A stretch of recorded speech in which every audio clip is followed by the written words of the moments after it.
dimanche au Qatar. Et alors l'autre actualité de la soirée, c'est le président rwandais Paul Kagame qui a accepté de demander aux rebelles du M23 de cesser les tirs et de se retirer des territoires conquis de l'Est du Congo. Déclaration faite à l'ancien président du Kenya où on retrouve notre correspondant Bastien Renaud.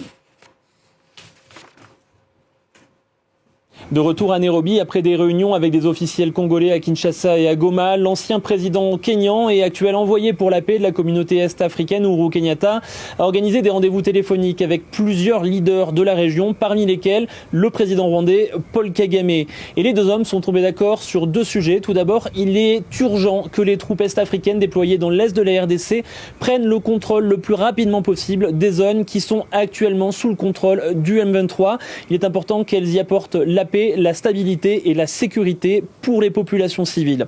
Et ensuite, selon le communiqué publié par Uhuru Kenyatta, le président rwandais Paul Kagame aurait accepté d'exhorter le M23 à un cessez-le-feu et à un retrait des zones qu'ils occupent actuellement. Mais voilà, quelle va être la suite de ce conflit dans l'est de la RDC? Impossible de le dire pour l'instant. J'étais il y a de cela 2 jours avec les troupes kenyanes qui sont en train d'être déployées dans l'est de la RDC et leur chef était clair. L'objectif premier n'est pas de combattre, n'est pas d'affronter le M23. Ils sont plutôt là pour aider à la démobilisation des combattants. Donc impossible de dire s'ils pourront reprendre ces zones actuellement contrôlées par le M23 et s'ils accepteront de combattre le cas échéant. Ensuite, comment les tensions vont-elles pouvoir diminuer dans cette région? Elles sont extrêmement fortes, vous le savez. Le président congolais, Félix Tshisekedi, accuse son homologue rwandais de soutenir et d'armer le M23.